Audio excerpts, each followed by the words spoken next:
Aujourd'hui, on va parler d'un film culte, Chicken Run. Alors, pourquoi je vous parle de ça? Bah tout simplement parce que c'est un film de guerre. Si, vous allez voir. Bonjour et bienvenue dans ce nouvel épisode de Demande à ta grand-mère. Comme très souvent, les films d'animation destinés aux enfants ont un double sens de lecture, et le film Chicken Run sorti en 2000 n'échappe pas à la règle. Bon, je préviens tout de suite, dans cette vidéo, il y aura plein de spoilers, alors si vous n'avez pas vu le film, allez d'abord le voir. En ce moment, il est dispo sur Netflix, puisqu'une suite est prévue pour le 15 décembre, et la suite, on en parlera un peu en fin de vidéo. Bref, je pars du principe que soit vous avez déjà vu le film, soit ça vous dérange pas de vous faire spoiler. Donc Chicken Run est un film d'animation réalisé en stop motion avec des personnages en pâte à modeler sorti en 2000. Produit par les studios Aardman et Pathé en partenariat avec DreamWorks et réalisé par Peter Lord et Nick Park. L'intrigue prend place dans une ferme de la campagne anglaise où un groupe de poules, mené par l'héroïne Ginger, tente de s'échapper du poulailler où elles sont contraintes de pondre des œufs tous les jours. Voilà pour la base de l'histoire, mais j'en entends déjà me dire c'est quoi le rapport avec la Seconde Guerre mondiale? On va y venir.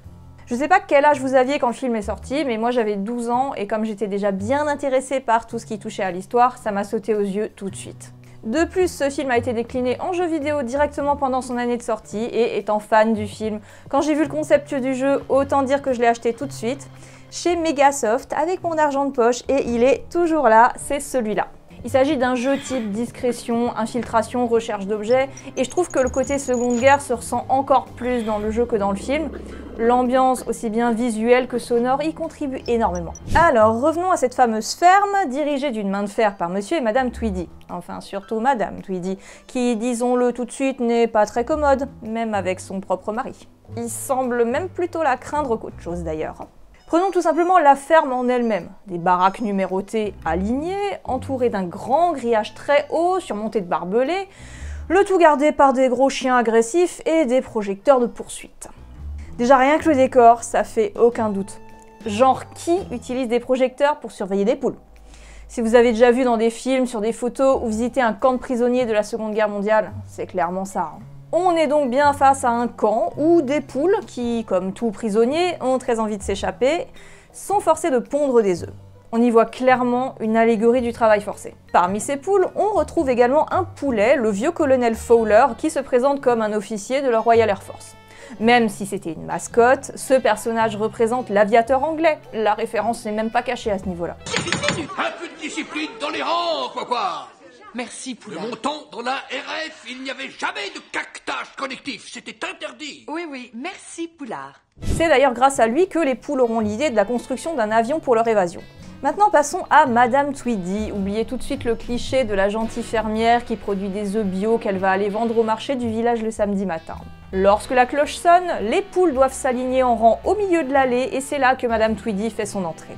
Le cadrage de cette scène fait beaucoup sur la perception du personnage. La première chose qu'on voit d'elle, ce sont ses bottes. Des grandes bottes noires qui avancent d'un pas lourd et menaçant vers les poules qui, disons-le, ne sont absolument pas rassurées. Là, on va pas y aller par quatre chemins, c'est une représentation d'un officier SS. Débute alors le contrôle du travail des prisonnières, donc du nombre d'œufs qu'elles ont pondus ces derniers jours. On peut voir sur la liste que tient Madame Tweedy que les poules ne sont pas désignées par leur nom, mais par un numéro. Un parallèle de plus avec les camps de la Seconde Guerre et en particulier la déshumanisation des déportés d'Auschwitz à qui on attribuait un numéro qui était tatoué sur le bras du prisonnier. Lors de son contrôle, Madame Tweedy s'aperçoit qu'une des poules n'avait pas pondu depuis plusieurs jours. La malheureuse est donc emportée par son mari. Bien entendu, maintenant qu'on a compris qu'on était face à un camp de travail, on se doute bien de ce qui va se passer pour la poule qui pond plus. Tout comme les prisonniers n'étant plus en capacité de travailler étaient exécutés, la poule est elle aussi tuée, à ceci près qu'elle finira sur la table du dîner des fermiers. Dans les camps, l'issue est toujours la même, le travail jusqu'à la mort. Il n'y a théoriquement pas d'échappatoire possible. La logique macabre du fonctionnement du camp veut qu'on se débarrasse des personnes inutiles. Et personne ne s'échappe du stalag, enfin de la ferme des Tweedy dans notre cas. Le personnage de Monsieur Tweedy, lui, est un peu benet, mais visiblement il a très peur de sa femme. En fait, il me fait penser à tous ces Allemands qui ont été endoctrinés, forcés de suivre parfois sous la contrainte, parce que sinon... Monsieur Tweedy! Où es-tu? Tout ça c'est dans ta tête, tout ça c'est dans ta tête, tout ça c'est dans ta tête. Donc même s'il peut se montrer cruel avec les poules, d'un autre côté il n'a pas le choix non plus s'il veut pas subir le courroux de l'officier Madame Tweedy. Quand les poules essaient de s'échapper, il ne les tue pas, mais il les remet tout simplement dans le poulailler après les avoir mis un petit peu au trou dans la grande poubelle. Il est d'ailleurs persuadé que les poules sont organisées et préparent quelque chose. C'est plutôt une bonne intuition de sa part, mais c'est pas du tout l'avis de Madame Tweedy. Ce sont des poules, espèce d'abruti! En dehors de toi, il n'y a pas de créature plus stupide sur cette planète! Elles ne font ni complot, ni manigance, ni aucune action collective!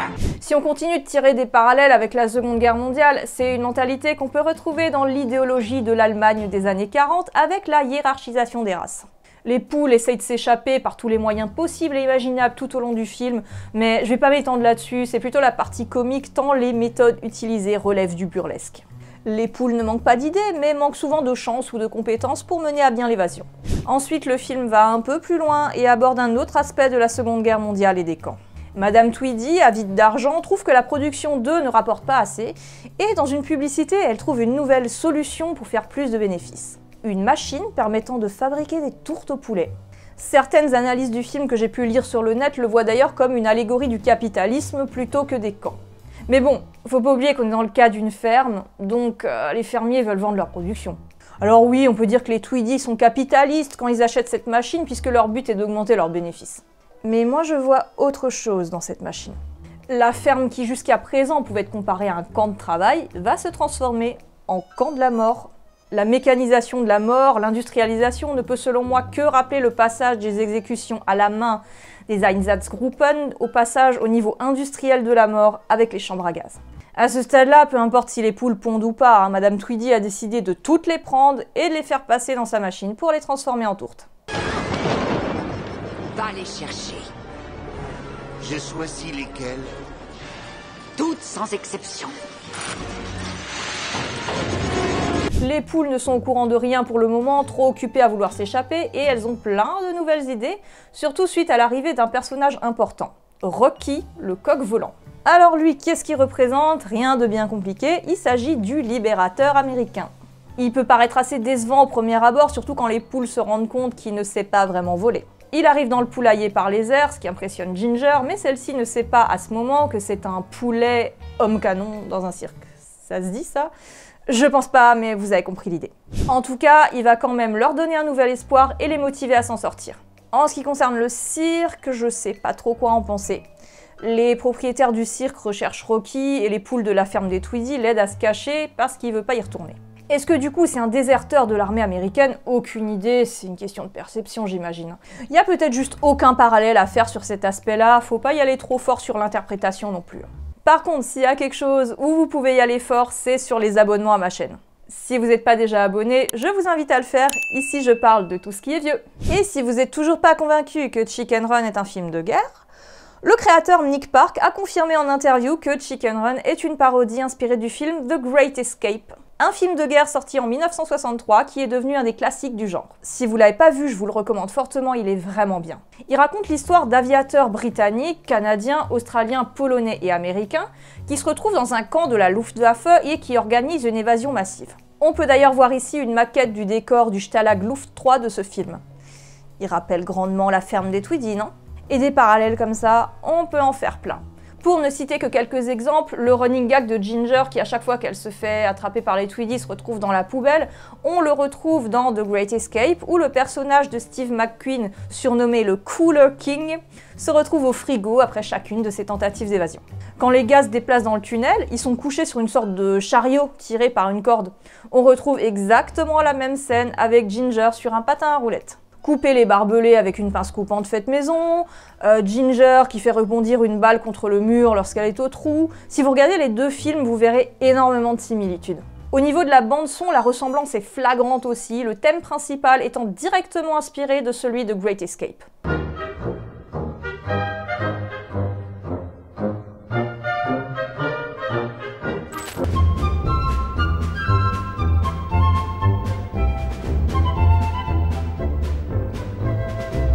The Great Escape, bien que très romancé, est bel et bien inspiré de faits réels. C'est en 1944 que le squadron leader de la RAF, Roger Bushell, se retrouve prisonnier du Stalag Luft 3 situé en Pologne actuelle. Incarcéré avec de nombreux autres soldats des forces alliées, il commande le Comité X. un groupe secret de prisonniers chargé de creuser des tunnels sous les baraquements du camp en direction de la forêt. C'était environ 200 prisonniers qui comptaient sur leur travail et attendaient une possibilité d'évasion. Et c'est par un tunnel de plus de 100 mètres que 76 d'entre eux arrivent à s'échapper. Mais les Allemands les remarquent, les poursuivent et 50 seront repris puis exécutés. Pour le Reich, cette évasion est perçue comme une humiliation, d'autant plus que le Stalag Luft III avait de nombreux systèmes censés empêcher toute évasion. Sauf que visiblement, les Allemands ont un peu sous-estimé ces soldats, un peu comme Madame Tweedy avec ses poules. Roger Bushel réussira avec l'un de ses compagnons à parcourir toute l'Allemagne avant de se faire malheureusement attraper et exécuter par la Gestapo à la frontière française. Seuls 3 des évadés de la Grande Évasion de 1944 réussiront à rejoindre le Royaume-Uni et quelques autres repris auront la chance de ne pas être exécutés. Parmi les survivants, l'Australien Paul Royle décédera en 2015 à l'âge de 101 ans et le dernier survivant, Dick Churchill, à l'âge de 99 ans en 2019. L'équipe comptait également un Français, Raymond Van Wimmersch, qui survivra également à la guerre et décédera en 2000.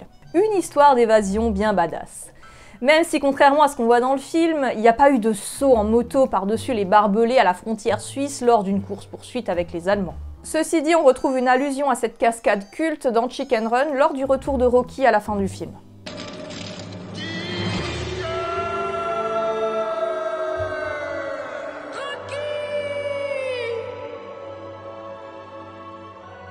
En ce qui concerne nos poules en pâte à modeler, l'issue sera plus positive que pour les aviateurs de la vraie histoire, puisqu'elles parviendront toutes à s'échapper et partiront vivre sur une petite île au milieu d'un lac. Ginger tombera finalement sous le charme du héros américain et le groupe de poules pourra enfin goûter à la liberté. Ça reste un film d'animation pour enfants, même si au fond, je peux pas m'empêcher de dire que c'est un film de guerre si on le regarde sous le bon angle. Et sinon, ce nouveau film à venir. Au moment où je sors cette vidéo, il n'est pas encore sorti, tout ce que j'ai pu en voir, ce sont des bandes annonces. Visiblement, l'intrigue se passe dans les années 60, à en juger par le look de Madame Tweedy. On retrouve notre bande de poules au complet, et vu le titre Dawn of the Nuggets et ce que nous laisse entrevoir la bande-annonce, je parierais sur une histoire de sauvetage de la progéniture dans une usine à nuggets ultra high-tech. En tout cas, j'ai hâte de le voir, et j'espère que comme pour le premier, on pourra y retrouver un sous-texte aussi profond et intéressant. N'hésitez pas à me donner votre avis sur le premier film, et sur le second quand il sera sorti. Je vous dirai ce que j'en pense dans un commentaire épinglé quand je l'aurai vu. A bientôt pour une prochaine vidéo.